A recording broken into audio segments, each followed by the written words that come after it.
everyone, and welcome to another edition of the Final Down NFL podcast with me, Jim, Finn, and Punk Radio. Here's about the NFL boys. How are we doing? Living Another the dream. exciting weekend. How are you doing, Jimmy? Right? I'm good, man. Good to have you back. Pleasure to be back. Yeah, man. We're going to be reviewing the games for the divisional round. Before we do that, before we review all four games, just a tiny, teensy bit of news, and that is that Bill O'Brien is back in the NFL. After 2 years in Alabama of penance, he's back under Nick Saban. He is back with Billy OB is back with Billy B, and the offensive coordinator. Yeah. They've tried a year without an offensive coordinator, didn't work. So they're bringing back old blood in Bill O'Brien. I'm assured that he's not going to be the GM of the Patriots, so that's some good news there. But not yet, anyway. But I mean, I'll be brutally honest. I thought the news was going to be that Finn's now signed a full-time contract, and is a fully contracted up member of the pod team. But there we go. We seem to see more of Finn now than we do Dave. Well, he turned another year older. Was it last week, Finn? Last week, yeah. Does that mean he's on a veteran wage? No, we can't afford that. Could be. We'll see how it goes. Let's get on to the games, shall we? Let's talk about the games. We're going to start on Saturday evening. And the first game of the weekend was the Jacksonville Jaguars, hot off their comeback win against the Chargers in Arrowhead, facing down the Kansas City Chiefs. It started at a good pace. The Chiefs scoring first with a Mahomes touchdown pass to, you guessed it, Travis Kelce. Trevor Lawrence got the Jags right back with a drive ending in a pass to Christian Kirk. The Chiefs' second drive would end in a field goal, Mahomes hobbling around after Jags defensive end Arden Key managed to fall on Mahomes' right ankle. Chad Henne came in for the next series and led the Chiefs 97 yards for a touchdown pass to, you guessed it, Travis Kelce. Second half, and up by just 7 points against one of the best QBs in the league, the Chiefs had Mahomes back on the field to try and secure victory. Jacksonville had it back to just a 3-point game with a rushing touchdown from Travis Etienne. But Mahomes is the best for a reason and moved the Chiefs 75 yards without needing a third down before finding, no, not him, Marquez Valdez-Scantling for a 10-point lead. The Jags were on the cusp of scoring again when Jamal Agnew coughed up a pass for Nick Bolton to recover. A hopeful heave down the field on the next Jacksonville drive was intercepted by Jalen Watson, and the time was getting short. Lawrence did manage to get them back into field goal range once more to make it a one-score game, but the onside kick was recovered, and the Chiefs move on. The final score was the Jaguars 20, Chiefs 27. I mean, obviously the outstanding thing here is Mahomes' injury. But withstanding, just kind of putting that to one side for a minute, I think this game kind of went the way we expected it to. The Jags defense keep managing to keep it fairly tight, but in the end, the offense just doesn't have enough around Trevor Lawrence to really be able to, make a comeback in the fourth quarter when they're down by more than one score. I thought the drive from Chad Henne was a difference maker. I think, at that point, when you see Mahomes hobbling off and limping around and going into the blue tent and stuff, I'm sure Jacksonville was sitting there rubbing their hands going, great, we've got the backup quarterback in, let's go, pin your ears back, boys. A bit of cannon fodder, and it just didn't happen. So I think as soon as Henne made that drive, that 98-yard drive, that was kind of the nail in the coffin for Jacksonville. And I think really for me, that was when it kind of became obvious that they were just never, ever going to be good enough to get past them. I think, I've got to agree with that. Just going to add that I think the big thing for me from that game was the fact that, like you said, Jacksonville were probably going, right, Mahomes is going off, here we go, we got a shot. For the Chiefs to bring in the backup and not really break stride is sort of send big shockwaves, doesn't it, really? Because they can, yes, you got the best in Mahomes, but if he goes off for whatever reason, you've got a reliable backup that can carry on and carry the team and not really adjust plays and have to make too many adjustments that's going to let the opposition into the game. Absolutely. And on the flip side for the Chiefs, it kind of went to prove, with Mahomes coming back in and playing on that high ankle sprain that we now know it is, it kind of proved how much of a safety blanket Kelce is for him. Because as soon as he came back in, Kelce wasn't going deep anymore. He was the hot 5-7 yarder that just get the ball in his hands and let him run for the rest. Him and the other person that really stood out for me was the running back Pacheco. I thought he had a really good game. 119 yards on the ground. Yeah, I mean, didn't score a touchdown, but I think there was some real plays there that kind of showed his maturity as well. Even though he's still a rookie, I think he really took the load on and has, I would say, already ousted what's his name? Clyde Edwards-Helaire. Clyde Edwards-Helaire, that's the one. I think he's the backup now, and Pacheco's the starter because he looks much more dynamic. There was a couple of runs. I mean, one might get mentioned later, but it's it's a very obvious case to me of Pacheco being the focus back going forwards, and Edwards-Helaire really being the backup, or even possibly being on the trade block. So it happens when he's back healthy again, but yeah. Okay, very good performance by Pacheco, and 14 catches for Travis Kelce speaks to what you're talking about there, of coming down, being that easy out, rather than going an extra 5-10 yards down the field. Yeah, exactly. It was and that's good coaching. Realizing your quarterback has a problem, give him his probably best and the receiver he's most comfortable with, and just let them take over the game. Basically, it's very very kind of similar to what Edelman and Brady used to do in Boston, just because they always knew they'd be there. So BFFs forever.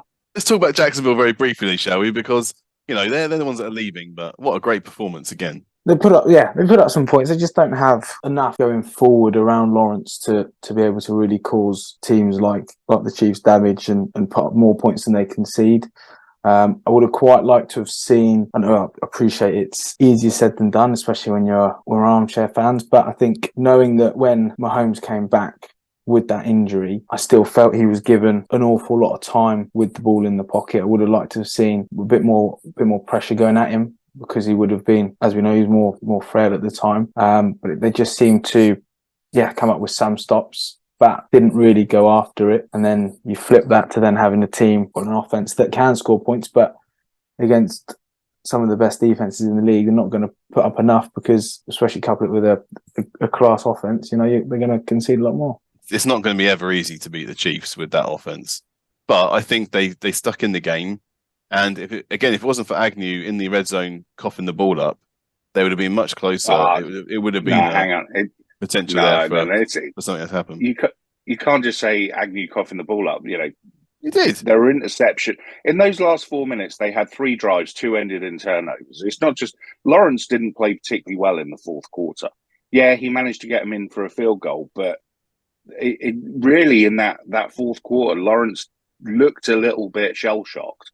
Because there's lack of experience from all of them on that team. Yeah, they're going to learn from that. And let's be honest, 8 weeks ago, did the Jags really think they'd be in the playoffs, let alone divisional round? So, they've done well to even get there, let alone be able to pull off some kind of miracle and beat the Chiefs. But very much like the Eagles last year, I think, it is a year, maybe 2 years too early for them. But if they keep putting pieces around Lawrence, then they're going to have better chances in the future. And it's a learning experience. Absolutely, it's his first playoff run, and mistakes are to be expected. So, although I think you're a little bit harsh putting it just on, if Agnew hadn't coughed it up.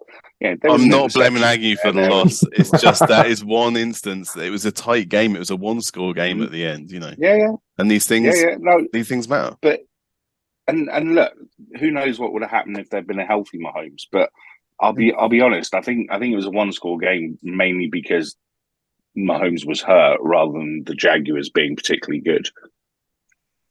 Never know. We'll never know. Great news for the Jags. They get to move on. They get to build through this off-season. No kind of turnaround for the head coach. They've got the QB there. They've got other pieces in place. Travis Etienne had a great season, his first full season after his injury. So, only positive things coming out of Jacksonville right now. And they might be able to attract better free agents this off-season. They had to overpay for Christian Kirk. But, now they might be able to attract better players to come down to Duval. With that, let's move on to the next game then. So, that Saturday night, what a difference a week makes. Last week, the Giants were riding high after taking apart the 13-4 Minnesota Vikings. Daniel Jones was staring at a new contract after throwing 2 touchdowns and running it for 78 yards.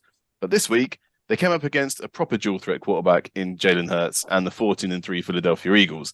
The golfing class was instantly apparent, as Philly rattled off 4 touchdowns before halftime. Dallas Goedert, Devonta Smith, Boston Scott, and Jalen Hurts with the scoring. The Giants, on the other hand, turned it over on downs their first drive, got picked on the second, and went 3 and out on the next 3 drives before the half. The Giants did avoid a blowout, with Matt Breida getting a rushing score in the third, but they turned the ball over again on downs with a miss on the 4th and 8, and Kenneth Gainwell put a cherry on the result with a 35-yard rushing touchdown to see the final score, Giants 7, Eagles 38. Ouch. That's a painful one. See, you know how last week we were praising the Giants for their game plan and the way they executed against the Vikings? That was their Super Bowl. That was their Super Bowl. They were completely outplayed in all areas of the game. The Eagles looked like they'd had a bye week. They looked like they were all healthy, and they looked like they'd prepared for the Giants. It's disappointing because really the Giants were that Cinderella team this year, them and the Jags. Just because, the start of the season, no one really had. But the Seahawks went out in the wild card, so didn't make it as far, did we? We'll gloss over this. Yeah, I mean, those 3 really are the 3 that no one gave a chance to get into the playoffs this year. The fact that the Giants actually managed to beat what did the Vikings record 13-4 or something? Yep. Yeah. Yeah. The fact that the Giants actually managed to get the win there. Fantastic bit of coaching. Dan Jones, like we said, best game he's played for the Giants last week. This week, not so much. It was, horrible, to be honest. There wasn't a lot going on. Saquon still had the odd run here and there, still made a good play, couple of good plays, but the Giants passing game never got going. I say it never got going. The Eagles never let it get going. They were just completely dominant in all phases, to be honest. And there's not really an awful lot you can analyse in this game, other than to say Jalen Hurts' shoulder looks all right. Got some time to go. Finn, give me some analysis on this game, man. Talk about it. Come on. The Eagles are very good. They had 2 weeks to prepare. Jalen Hurts' shoulder looks fine. There are tougher games ahead.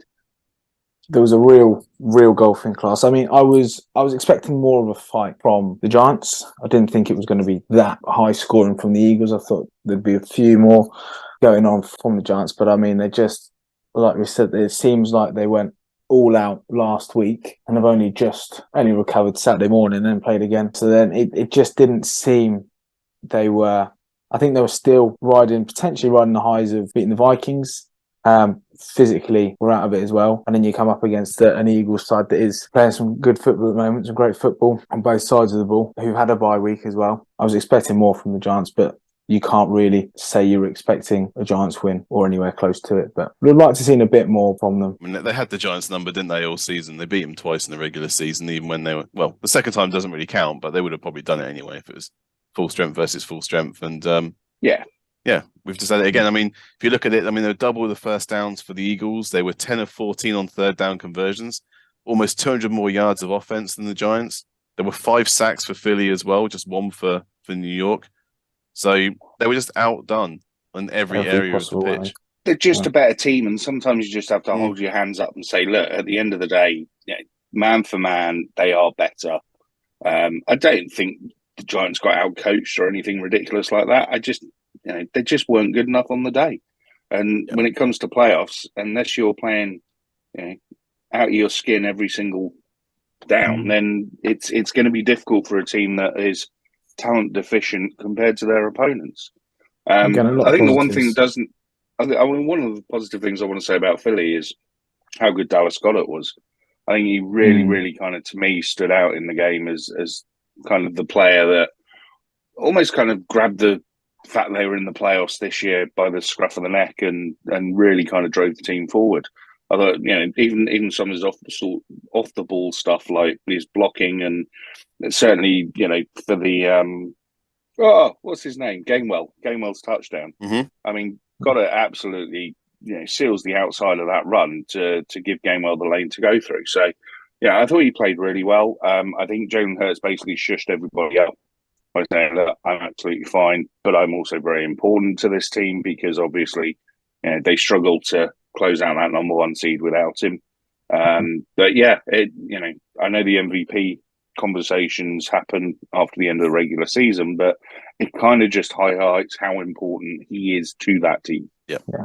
I think on the flip side for the Giants, like we said, they were one of the teams that you wouldn't have said they're going to make it to the divisional round. So similar to Jacksonville, they've got a lot of positives to go into next season. In the off season, they should be able to attract some talent and show, actually, look how we're doing. We're going places. Come with us. So I think they can hold their heads up. I mean, not after the performance, but at least just be in there. Once they've got over that, they can hold their heads up and realise that they are, starting to build a decent side again. I suppose we should say that the shortlist for the awards have come out now, and 2 of the 3 Coach of the Year candidates are Doug Pederson and Brian Daboll. So, like you said there, Finn, it's going to be much easier to attract talent when you haven't got Joe Judge there getting poked at to leave the organization as soon as possible. Daboll he's set himself up now to have a long run potentially as the head coach of the Giants. Same as Pederson, should be easier to attract talent. They had a lean year in terms of money. They had to get rid of pretty much everyone in the off season, including people like James Bradbury, who is obviously making hay in Philadelphia. So yeah, hopefully next season will be better for them in terms of attracting talent, and they did well with their draft picks as well, so they'll probably draft well again this year. Look, Jags and Giants, I think when they sit down and reflect on their season as a whole, will look at it positively, and it'll also give them a nice blueprint as to where they need to improve to go into next season. So yeah, I think it's overall positive. So there's 2 losing teams with positives. Let's move on to the third game then, and that was on Sunday evening. A snowy Rochester, New York was the setting for the Bengals and the Bills game. A game that was supposed to showcase 2 evenly matched teams going toe-to-toe, but this game got away from the home team very quickly. It took the Bills just 6 plays and 2 second downs to move the ball 79 yards on one of the easiest touchdowns that Jamar Chase has ever scored. The Bills went 3 and out, and 10 plays later, the Bengals are celebrating another touchdown. This time, tight ends Hayden Hurst, to make it 14-0, and the Bills going 3 and out again just looked like they weren't ready for this game. They did eventually manage to wake up slightly and mount a touchdown drive that included the 4th and 2 conversion. Josh Allen pushing the score in himself. Tag a Bengals field goal on before half-time, and the Bills were down by 10 at the half. Things got worse for the home team after the break. They may have got a field goal on the opening drive, but the Bengals then took over 6 minutes off the clock on a Joe Mixon rushing score drive, adding another field goal to put them up by 17. The Bills were then in full desperation mode, and a big chance to get back in the game failed on a 4th down bomb into the end zone from Allen. A final drive, and yes, another bomb, was picked off this time by Cam Taylor-Britt, and the Bengals go to one of their favourite places, Arrowhead. The final score was the Bengals 27, Bills 10. I don't know what happens with the Bills. They seem to be flying high through the regular season. Everyone starts getting excited, going, this is their year. It gets to the playoffs, and then they just crumble. Whether it be the pressure that gets to them or the opposition are more up for it than they are because they think they're stronger than they are, I don't know. But I just can't quite wrap my head around the fact that, on paper, they've got a very strong side and should be able to dispatch most teams. Yet when it comes down to it, they seem to just sort of lose the edge and then end up, down quite massively whilst playing at home. I'm gonna start with the Bills. And I'm not doing this. Spend an hour on the Bills. No, hang on. Yeah, but I could spend an hour on the Bills, but I want to start with the Bills rather than going to the Bengals because the Bengals were so exceptionally good. I think I want to end with the positive. The problem, I picked the Bills for the Super Bowl this year. I picked them to win the whole lot at the start of the season, and I think part of the problem they've had is injury. Now, a lot of teams will use that as an excuse, but when you look at their defensive backfield and you're going up against that trio of Bengals receivers, they really were down to the bare bones in the end. So I think some of it's down to injury. I was worried Bills right from the first drive. As soon as the Bengals could move the ball 6-7 minutes with ease, no issues in those weather conditions, it was fairly obvious that the Bills' defense wasn't there. Now, it did seem like a bit of a why Madden glitch, didn't it? Where the Bengals weren't playing in snow, but we could see snow on the screen. It was like, exactly? how is There this was happening? there was definitely snow there, Yeah, and so some of it is. And this is going to sound really weird because I don't know why they've done this, but the way the Bills play defense and their zone defense, it's all very reactionary. Now, that's great if you're playing indoors in a dome and there's no weather because you don't slip. But if you go back and watch a lot of that game, you know, the defensive line just don't do anything against what is a patched up half a second string O line, half of it's a third string O line for the Bengals. So I don't quite know what Ed Oliver and co were up to.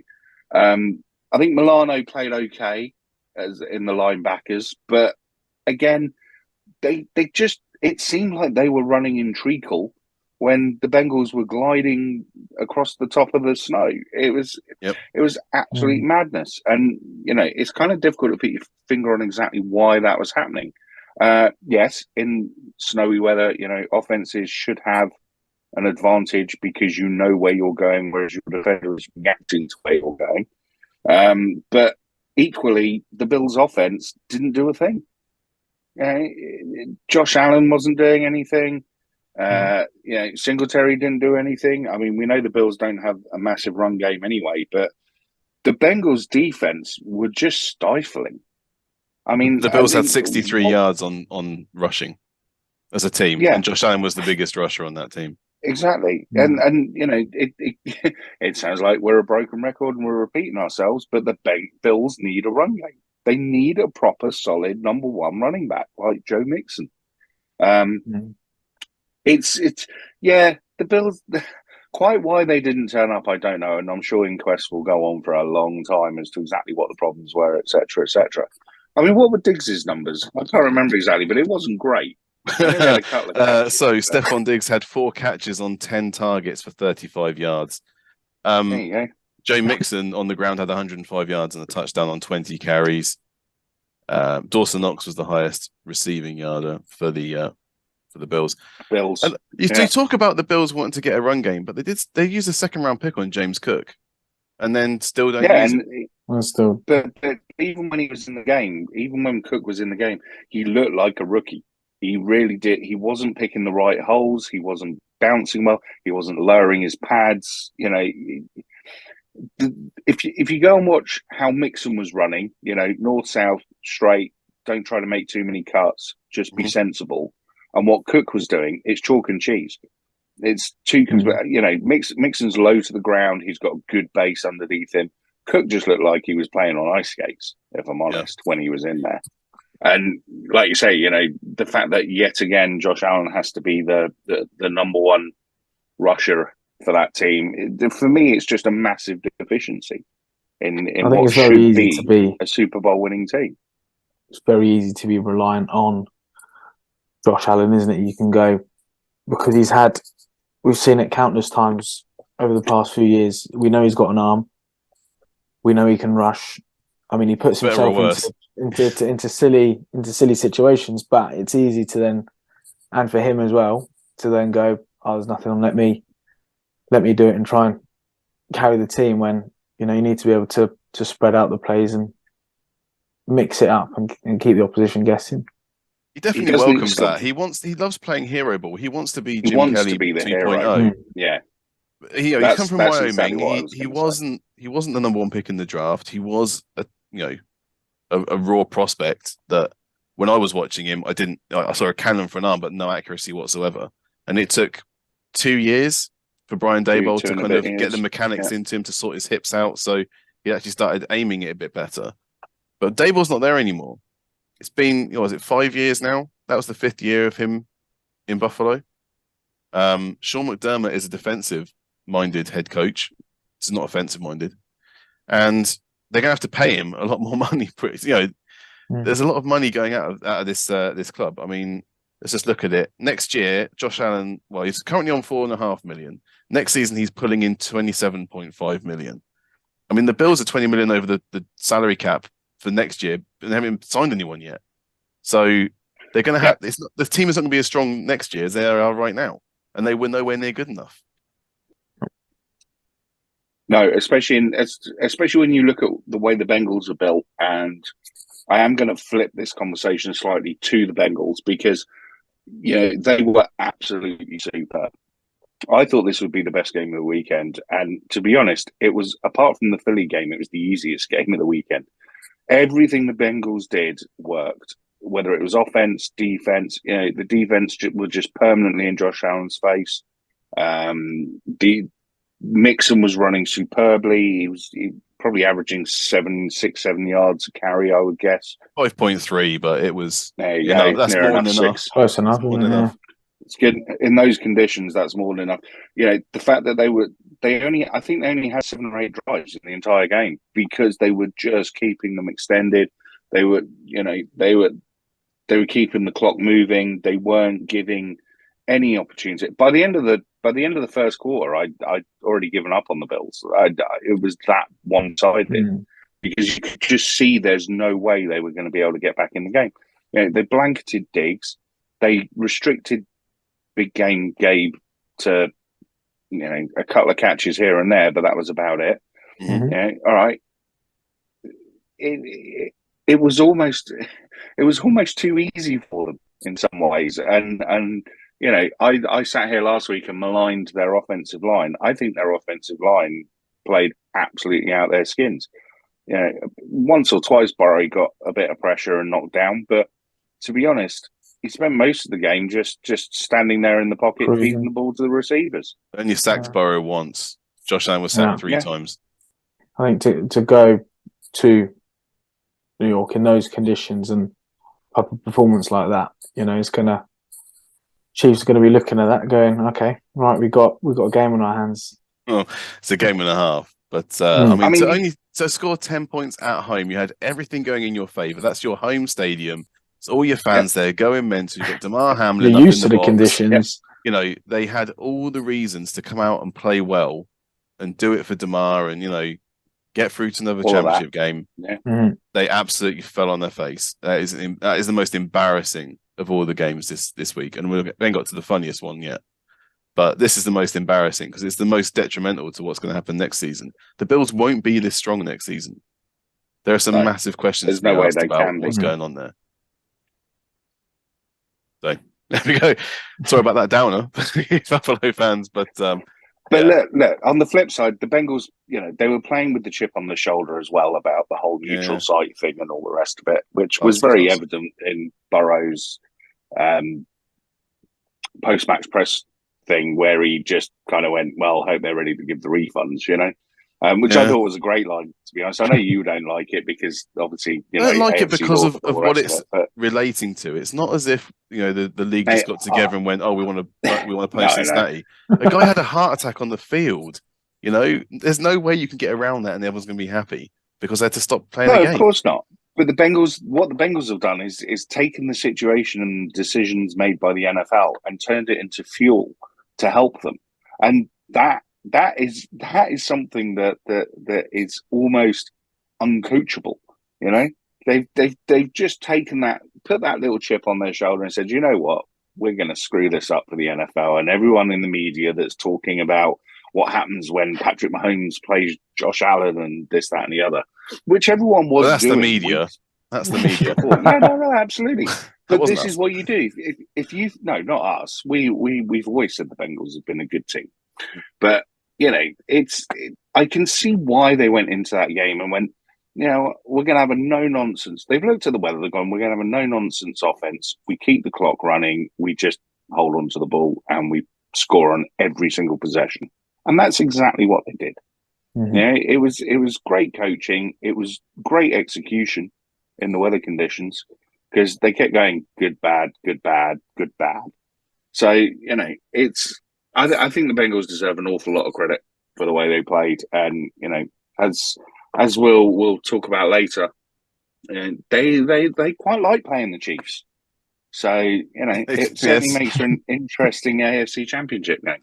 Absolutely, and it does. Okay, so let's go on to the last game, Sunday night, the final divisional game. So the Dallas Cowboys in Santa Clara to face the San Francisco 49ers. The last 4 postseason meetings between these two teams was 2-2. Dallas winning in 93 and 94, the Niners progressing in 95 and last season. That game last year punctuated one of the worst play calls to end a game ever seen, with Prescott running a QB draw play that ran out the clock. This game would top that, but only after a truly defensive masterclass from both sides kept scores to a crawl. When Michael Gallup didn't come back when Dak threw a curl route, only Diamador Lenoir seemed to know what was happening and picked the ball off.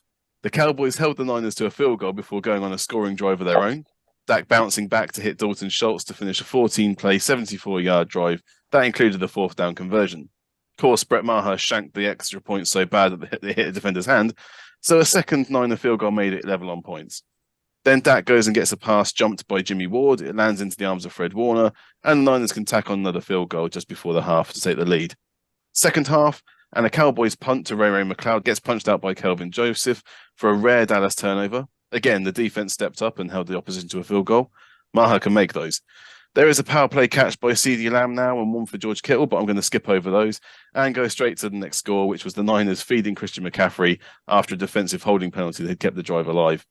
It was still just a one-score game, though, and the second Maher field goal got the Cowboys back to a 4-point game, but Robbie Gould just can't help himself, and after the Niners had burnt some clock, Gould made his fourth field goal of the night. Cometh the hour, cometh the clown mode for Mike McCarthy and Dak Prescott. Punting it within 2 minutes is excusable with the defense you have. Dalton Schultz not getting both feet in is a waste. But when you try a trick play with 5 seconds left and the other team calls timeout, you need to change out of that trick play. Dallas didn't, and Zeke's last ever play for the Cowboys might just be getting pancaked as a center of a one-man offensive line and Dak throwing it 8 yards towards a guy who is fifth on their wide receiver depth chart in the middle of the field. Just insane. The final score in this one, boys, was the Cowboys 12, 49ers 19. Finn, the floor is yours. I mean, the play and the call at the end was ludicrous. I mean, it was, as much as I don't enjoy the Niners winning, Yeah. I mean, it was so enjoyable to see that tackle. It was a proper chef's kiss moment. It was a ludicrous proper plays.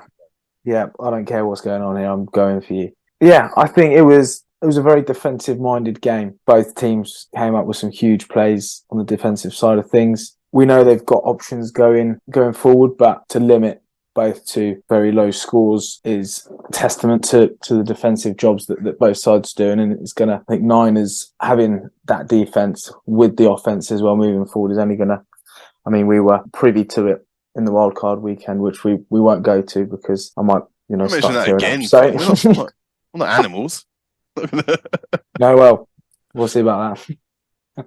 This was my favourite game of the weekend. I'm sure it was, Pug. You love a defense. Yeah, but this game wasn't just about defense. This game was nuts. It was just genuine insanity. Some of the play. Let's be honest. The Cowboys' defense and special teams units both played well enough to win this game. Absolutely. All right, Pollard went out injured. I think he ended up breaking his leg, actually. Broken fibula, yeah. But near the end of the game, he was there. No, it was. But, genuinely, Dak Prescott did not play well enough to win this game for the Cowboys. If I'm Micah Parsons and the rest of the Cowboys defense going into the locker room, I'm absolutely fuming because to hold the 49ers as well as they did, as often as they did, to get as much pressure on Brock Purdy as they did, and to still not come away with the win. When you've got, let's be honest, a pretty high-powered offense on paper, CeeDee Lamb and Gallup and co, and then Zeke and Pollard and Dalton Schultz as well. Don't forget him. He's the Dallas Goddard for the Cowboys. Yeah. But, I mean, I think it boils down to this for me, in that Dak Prescott is the new Alex Smith. He will do everything that you need him to do to get him to the playoffs. And then once there, that's it. When the pressure's on, he'll just choke and he won't be able to get it done.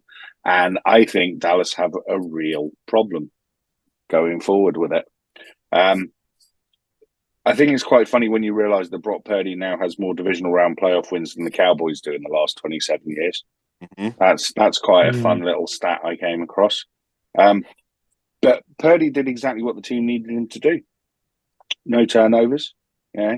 Took what the defense gave, got out of a few negative plays, got helped out a little bit by Kittle at times, but that's what you need from your rookie quarterback. Mm. I kind of want to highlight that the 49ers were good, but it's almost too easy and too much fun to poke out at Dallas and how bad they were on offense. I mean, what is Dak doing? That play at the end. I mean, what? I can't even put it into words. How the closest play I've seen to that. It's not even the one from last year. It's. Do you remember the Colts on a Thursday night game a couple of seasons ago? Fake punt. Fake punt, but with two linemen and anyway, it was something weird. But how does McCarthy at the end of a playoff game think this is A, going to work, and B, what has he told the quarterback before he goes in? Because at the very, very worst, you have to throw the ball towards the end zone. You can't be throwing it 8 yards and hoping for some kind of train to lead someone down. So, the idea is to the Hail Mary, right? Because at the very, you might just get a pass interference call against you.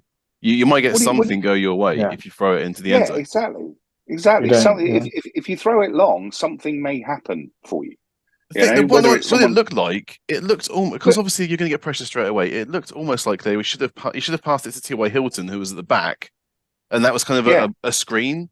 Wide receiver screen. But they passed it to the wrong guy. Exactly. Yeah. I don't know what they were doing. The best case scenario, T.Y. gets the ball and he runs out of bounds with a second left, and you're just a little bit closer for a Hail Mary. And you can't kick a field goal that far anyway. So, but that's the positive. Right. I mean, why are you first off, your snap's going to be slow because you've got a running back. Literally. Yeah, why isn't the centre running back snapping the ball? Well, just put your centre there and let him do it. They pay him enough money. He should earn his money, shouldn't he? Doing other stuff than just running short yardage situations. Do you really think the 49ers are not going to just pancake him and flatten him? I mean, what? Let's look at this in the round. It shouldn't just be McCarthy that gets the blame for this. Kellen Moore, who at the start of the season was the media darling of the offensive coordinator, should be getting a head coaching job. They should pin this to the board whenever he has an interview somewhere and go, remember what he did there? When the game was explain this to me. Kellen? Yeah, because you're the play caller, right? So I don't know. He can always blame Mike McCarthy because everyone can blame Mike McCarthy, but. Just insane. It almost felt like Mike, if he had at least gone out with a bit of respect in this game, might have a chance of keeping his job. Look, if he's going to have to go now, right? If they literally just sat there and thrown a Hail Mary into the end zone and it had been batted down, everyone would have gone, they played really well. They were just a bit unlucky at the end. You know? And he might have had it, but doing it with last year tacked on as well. This is distracting. You've got to sit there and go, the coach and the quarterback cannot deal with the pressure of the playoffs. Mm-hmm. And you have to do something about that. Now, as we know, Jerry likes his guys, but I'm not sure he likes his guys that much. So, I think there'll be a few long, hard conversations happening. You can't get rid of Dak Prescott for at least another year.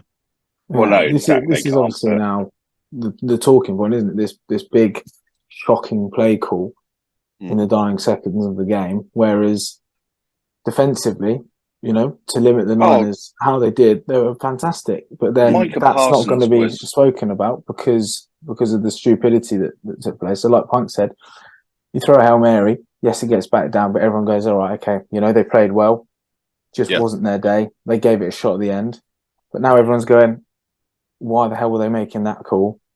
And it takes away from the performance they had throughout the game. But yeah, they've got a big issue when it comes to the playoffs. They just love to bottle it. Really stifled that 49ers offense. One touchdown for the 49ers, and it was a rushing one for Christian McCaffrey. All the rest of it was Robbie Gould. I mean, just very quickly, Robbie Gould still perfect in his postseason career.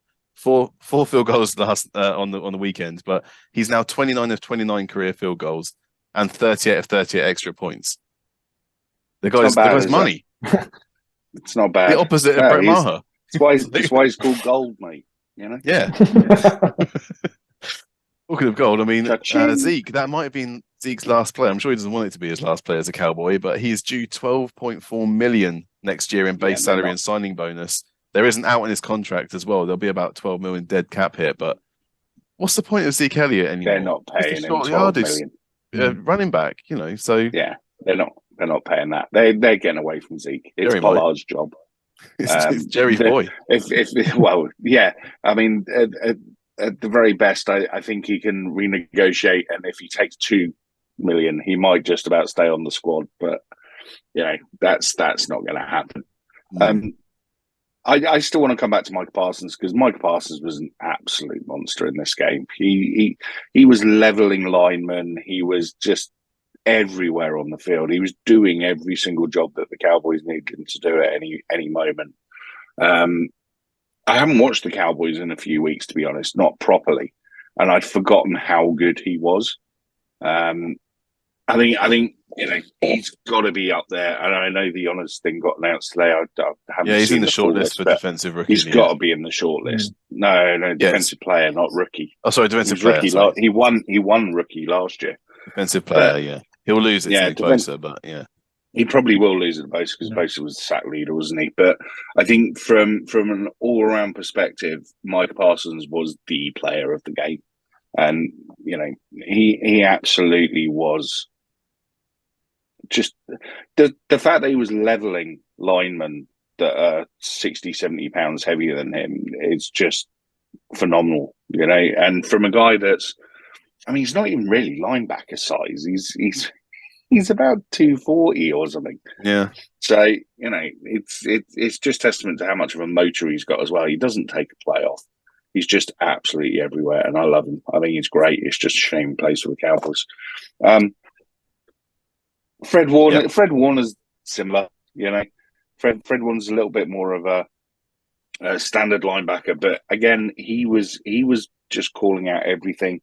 He was reading the Dallas offense he was always around the ball. He was just magnetized to it. He's the best off-ball linebacker in the league. That's not a crazy statement to make. Oh no, that's not crazy to say at all. I think you're probably right there. Top of my head, who else would be there? God, struggling. No, I think you're right. I think he probably is. Yeah, yeah, exactly. I think he probably is. If I'm struggling to think of one, then yeah. But again, I think we need to credit Shanahan and that 49ers coaching staff. They did what they needed to do to keep Purdy out of costing them the game. They didn't ask him to do a lot. What they did ask him to do, he did well. The players around him obviously play for him and are helping him as much as they can, because let's be honest, there aren't many tight ends that would have made that catch that Kittle made, that circus catch over the middle, because seriously, that's the sort of play that will get you knocked out for 6 weeks. Definitely.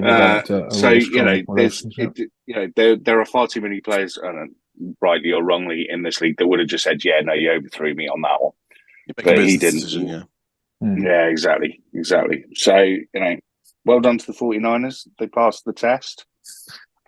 The last thing I'd like to say about this game is that the Dallas defense was incredible, and what I saw was they did manage to get that pressure to Brock Purdy. It makes me feel more confident about picking the Eagles for the championship game, because the Eagles have got just as good a defense as the Cowboys. Potentially better cornerbacks. They've got the rotational defensive front. So I think they're going to get plenty of pressure. I saw Purdy throwing it to the sideline just as much as he was throwing it inbounds. I think Jalen Hurts is going to be the difference maker in that one. So I'm more confident about the Eagles watching that game and seeing the blueprint that the Cowboys put down. Ironically, the division rivals to get the win over the 49ers. So I'm sure they're happy about that. No, I would definitely agree that the Eagles have looked at that game and are starting to lick their lips.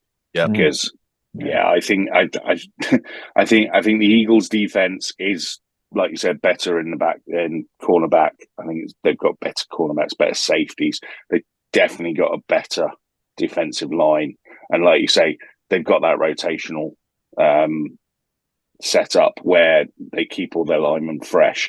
The other good thing for them is they're playing at home, so it's going to be loud as hell. Yeah, so much firepower going forward as well. Yeah. But we're going to talk about the preview stuff on the next pod. So one last thing to do on this one, Punk, and that is some power plays. You got any for me, or? I've definitely got some power plays. Okay. I think you're going to be a bit disappointed that one of them didn't make it, and there's only an honorary mention, All seeing right. as you deliberately left it out of your roundup. But you'll have to wait and see. I tried to leave some for you. I know, but if you just, if you hadn't built the anticipation up, then people wouldn't now be sitting going, "Oh, which one is it? Which one is it that he's left out?" Ooh. Yeah. Okay, so let's start then. First and 10 for your own 21, with 5 minutes 20 left in the third quarter. Brock Purdy's play action to the right. He rolls left. He plants his feet halfway between the left hash and the numbers, throws back across the middle of the field. No. You don't ever do that. That's one of the first things that you'll get taught in quarterback school, wherever it is that these silly people go to learn this position. However, for Brock Purdy, there's Super Kittle, and Super Kittle makes a ridiculous circus catch, like we just talked about. He tries to make the one-hander, tips the ball onto his own helmet. I thought at that point he was actually going to do a helmet catch. Then tips the ball forward and just about manages to grab the ball, pull his head out of the way as the defender cuts across him and is just about to wipe him out. In fact, he gained 30 yards on that. And it really was the play to kind of get the 49ers going in the second half. So big up to not so much Purdy, but Kittle for actually, putting his life on the line almost for his quarterback. And for also to I can't remember who it was, but whoever the Cowboys cornerback was, he had the shot where he could have absolutely just taken out. I think it was Kittle, Diggs. and he didn't take it. So I'll give him credit for that. Not going with the cheap shot, but yeah. So that's that one. After McCaffrey's touchdown has put the 49ers up by 7. I can't remember his first name, but Dick Turpin for the Cowboys manages to break the coverage in the kickoff and is almost home free, except for super money. Robbie Gould puts his life on the line by using his back to take out Turpin at midfield. I don't quite He's 39, know why. And but how are you 40, tackling someone with your back? That's power. Yeah. When you don't even have to look at the guy to make the tackle, that's power. Everything's going right for him. Yeah, exactly. Second and 2 from the 49ers 18 with 1 minute 24 to go in the half. Prescott drops back, tries to force the ball to CeeDee Lamb. Of course, why wouldn't you? But again, Jimmy Ward gets his hand in it to deflect the pass to Fred Warner, who makes the interception. Why is this a power play? Because it basically gives the Niners the chance to go in up at halftime instead of tied. And, Jimmy Ward getting his hand in there and managing to push the ball out was a fantastic bit of play. So, yes, momentum changing. Did you watch any other games, Punk? Yes, no, I have watched other games. We're just shifting to another game now. Oh, excellent. The joys of divisional weekends, you get 2 or 3 plays from each game. Yeah, absolutely. Harrison Butker's tackle on Jamal Agnew. We're having a kicker tackle fest. He saved a touchdown after a return man for the Jags looked to be home free. Having just gone up 27-17 with 7 minutes left, Butker kicks off. Agnew takes the return straight up the middle before drifting to the right outside the numbers. He got through the melee of blockers and looks like he might break it. But as he passes the 45, Butker dies and manages to trip him with his shoulder. Now, I'm not sure if Butker dived or whether Butker fell over his own feet, if I'm honest, but I'll give him the benefit of the doubt as he's, we'll give it to him in the playoffs. Yeah. And again, if the Jags had come back immediately there and scored that touchdown, I think momentum could have shifted and it may have been a slightly different outcome in that game. But as it was, we saw what happened with the rest and Trevor Lawrence throwing his interception and the fumble and so on and so forth. Staying with the Jags. 2nd and 10 at the Jags 44, leading 10-7. Sorry, Chiefs, Jags. Just over 5 minutes left in the second quarter. Isaiah Pacheco takes the handoff from Mahomes and looks to run behind his left guard.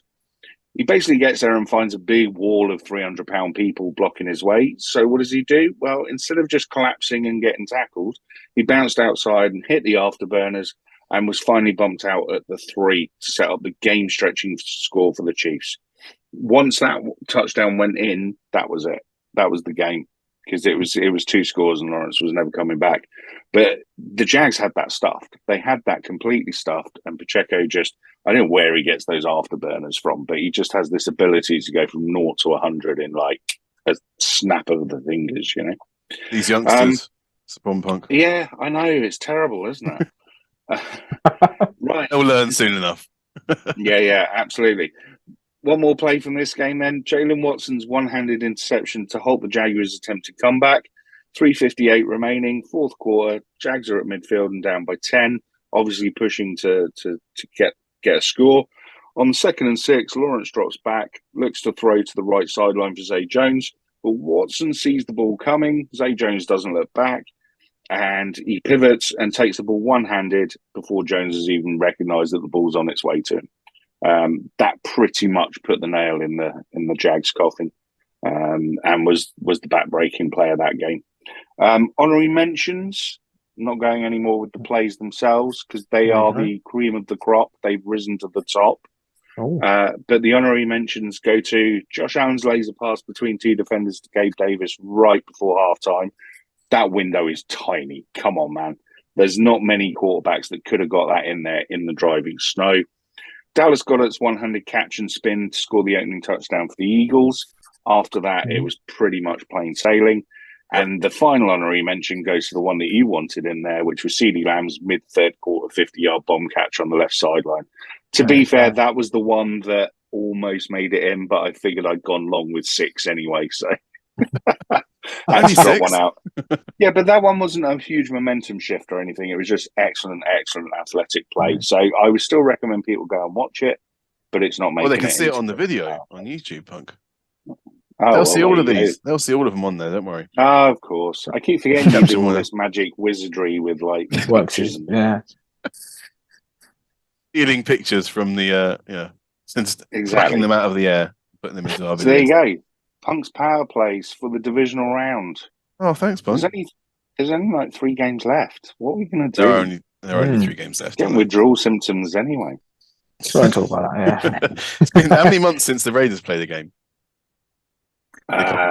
For me, or for me, I think it was 7, wasn't it? Anyway, thank you very much for tuning in, and we'll be back next time with a preview of the championship round, so the 2 of the 3 remaining games that are left. Make sure you check us out on Twitter at FarmDownNFL, at Punk_Raider, at FStorwood17, at DenverDave30. You gotta work on that, Finn. Come on, man. we need a better handle. We need a new handle. And thefarmdown.com, obviously, for all of our stuff on there. Patreon.com/FinalDown for extra stuff. And obviously, we're on YouTube and Spotify and iTunes and wherever else you get podcasts from. That's how you listen to us right now. So, until next time, I've been Jim. That's been Punk Raider. That's been Finn. And thank you very much for listening.